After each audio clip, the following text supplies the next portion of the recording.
Hello everyone, welcome to Encore. I'm Jeannie Godula, sitting in for you today. Let's take a look now at what's coming up. The Beijing Circus has rolled into town. The best and brightest young performers in China are now swinging, spinning and flip-flopping their way through France. We'll hit Winter Jam, the massive music festival that's going through the US now. On stage, everything from pop to punk to rap or heavy metal. The one common theme at this music extravaganza is Jesus.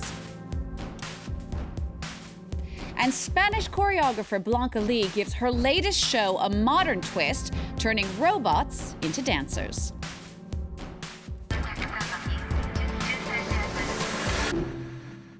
Well, I don't know about you, but when I was a kid, seeing the circus roll into town was often the highlight of the year.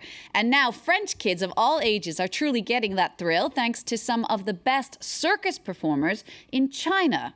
The stars of the Beijing Circus are now on tour all over France, and with a dazzling mix of contortionists, jugglers and acrobats, the show's a real treat for all. Olivia Salazar-Winspear has more from the big top. Getting every last detail ready before the curtain goes up. Aged between 14 and 30 years old, these young performers are warming up for a show that takes in 16 set pieces, and they all have to be perfect.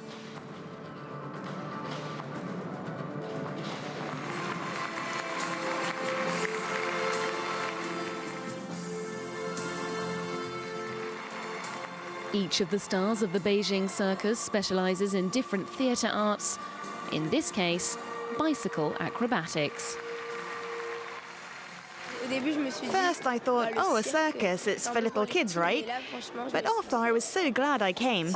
I wouldn't have wanted to miss this. The performers have been cherry-picked from the very best troupes in Shanghai and Beijing.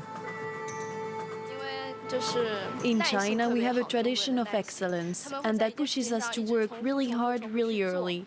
We never complain, it's part of our culture.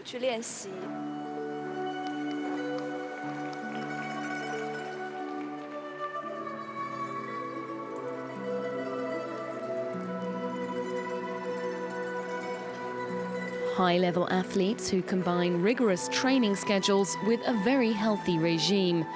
They bring their own ingredients with them to Europe and have a private chef to prepare all of their meals.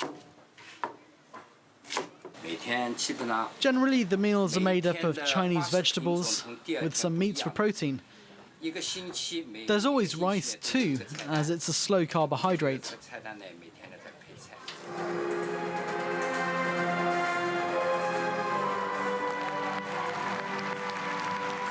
Physical prowess and unlimited energy that combine to make a spectacular show and a truly modern take on the big top circus. You know, it may still be rare to have a robot around the house, and it's rarer still to see them on stage. But Spanish choreographer Blanca Li has changed all that. She's filled her latest production with both man and machine, though as our Kyle Brown reports, it's not without the odd glitch. Dancers of flesh and blood and of metal and plastic. Some move with grace and agility, others not so much. But after some training and programming, the robots have arrived. The dancing array of moving machines came out of the realization that these previously inanimate objects are increasingly a part of our daily lives. Choreographer Blanca Li wanted to ask a question on stage that's been posed once or twice before. Who's running the show, man or machine? Could robots one day take over? No, I don't think so. No, I think he agrees with me. When we work with robots, we have to plug them in and charge them up. We have to program them, repair them, because they sometimes have problems, because they're machines after all. The dancing duet of man and machine has an aesthetic of its own.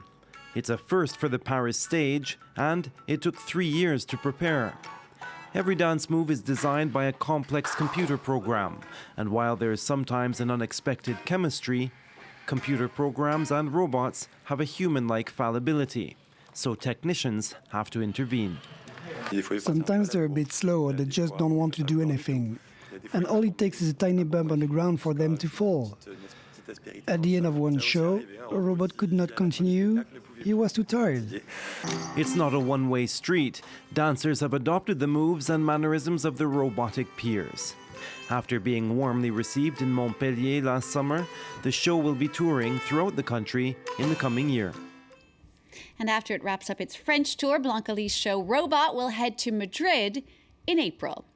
All right, let's go now to the Faroe Islands, that tiny nation set halfway between Norway and Iceland. Despite its small population of just 48,000, it still manages to support a top-level symphony orchestra. That's been around for 30 years now, cultivating not just great musicians, but music lovers. Malcolm Brabant reports. This orchestra is so remote they can only perform 5 or 6 times a year, and when they do, the conductor aims to show that although the Faroe Islands may be small, their music can pack a punch. They have great soul. I mean, they play with passion. In these few opportunities they get to play, they use them to their fullest extent. Music making, singing is part of their nature. It's what they do when they get together on all occasions, whether they're sad or happy. It is their inner soul making music.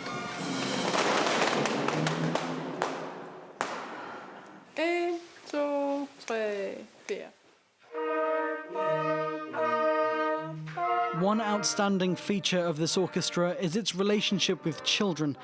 The players go out of their way to encourage infants from as young as 3 to attend concerts and help inspire a musical heritage from a very early age. In order to have a symphony orchestra, you need somebody to come and listen to the music, and I'm 100% convinced that in this investing in children and get them interested in music, they will come back and listen to that. When they get older, they will come back and listen to us.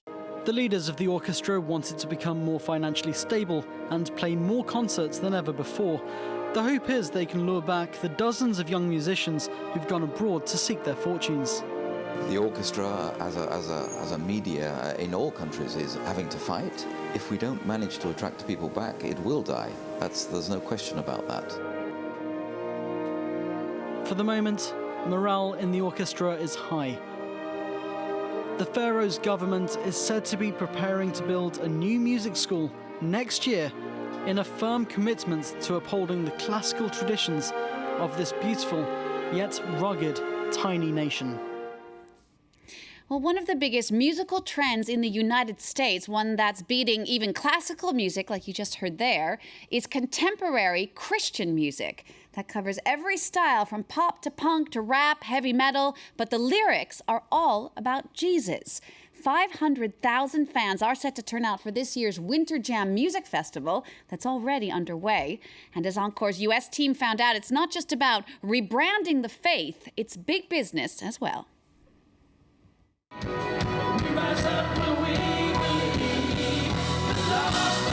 It looks like any other rock concert until you see the sign. The people here are Christian, both on stage and off. When you hear the music, it makes you want to cry, and it makes you want to just shout out for joy, because it touches you inside. This is the Winter Jam, the biggest Christian music festival in the United States.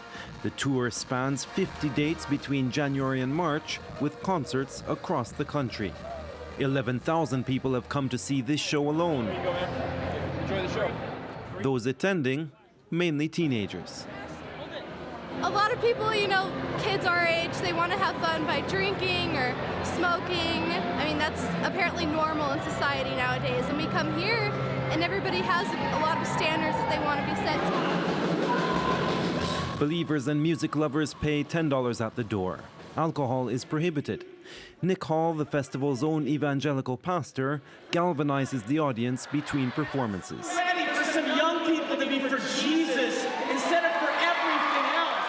Festival organizers want not only to showcase rock and hip-hop bands, they want to attract new believers to a church that has been losing numbers. It's really kind of in some ways, a rebranding of the faith. It's letting people come to Jesus in a way that makes sense to them.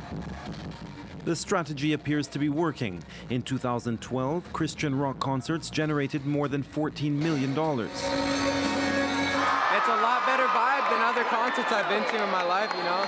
Everybody's just here for one reason, that's Jesus Christ, and it's a pretty awesome thing. It's really new to me, you know. I rededicated my life to Christ about 11 months ago. With more than 22 million albums sold in 2012, Christian music is enjoying growing popularity in the music industry. In sales, it's even bigger than jazz and classical.